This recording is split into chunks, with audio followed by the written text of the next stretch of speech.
challenges we have in Africa at the moment is that the social protection agenda is being pushed from the top.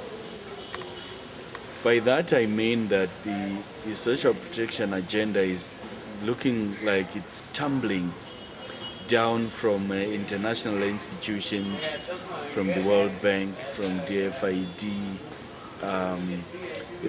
from outside the country, even in some cases from agencies inside Africa like the African Union and so on. It cascades down to our governments and eventually translates into programs.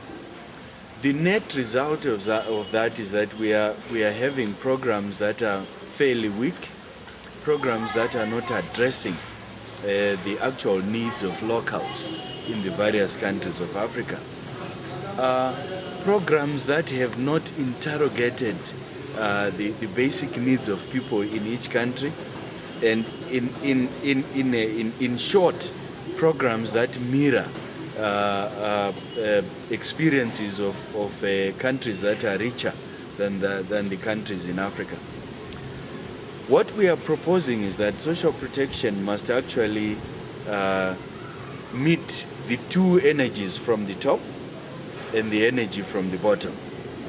Social protection should now be demanded from the grassroots. The demand from the grassroots will ensure that social protection programs meet the needs of the real poor people.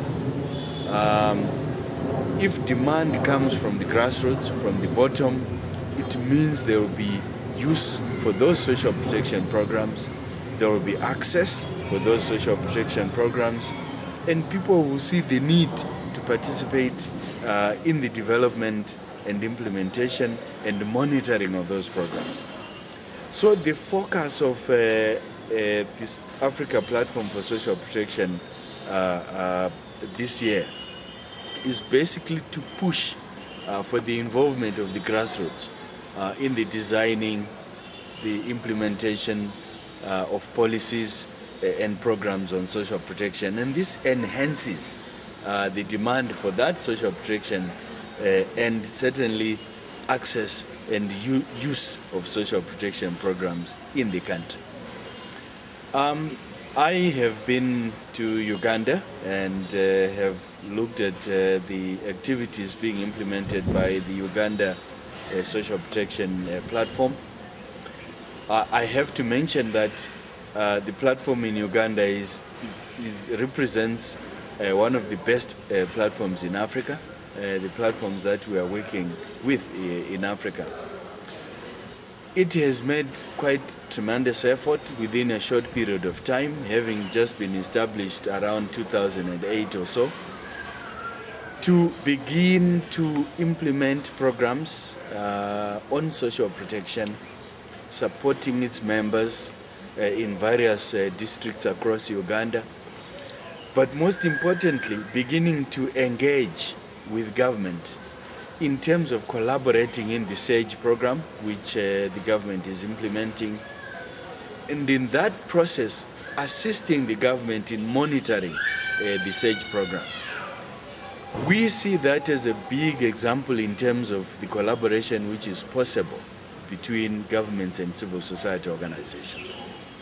The lesson that we learn from that is that government and civil society organizations are not enemies. They are not adversaries. They are not fighting one another. They collaborate. They are collaborators because all of us, civil society and governments, are working for exactly the same goal. We are working to eradicate, if possible, or reduce the poverty among the citizens of Africa. And we share the same goal and say there's a reason for competing. And the Uganda platform is beginning to show that example of collaboration between government and civil society organizations. All I can wish for is that the platform will continue to grow from strength to strength. The collaboration with government grows stronger, and donor organizations will begin to recognize the work of the platform and put resources into the platform so that the resources can also trickle down to the members of the platform, which are the civil society organizations scattered across Uganda. That way, we will see a focus on social protection programs at the grassroots level, and I'm very sure we'll begin to make a dent in reducing poverty in Uganda. I have to realize that civil society organizations are partners. Partners that must be included in the development and implementation of poverty reduction programs, particularly social protection, as we focus on social protection, but generally all poverty reduction programs. Inclusion of civil society organizations will help the government in reaching those corners and areas of the countries where governments are not able to reach. The principle here is that civil society organizations are partners in complementing government effort.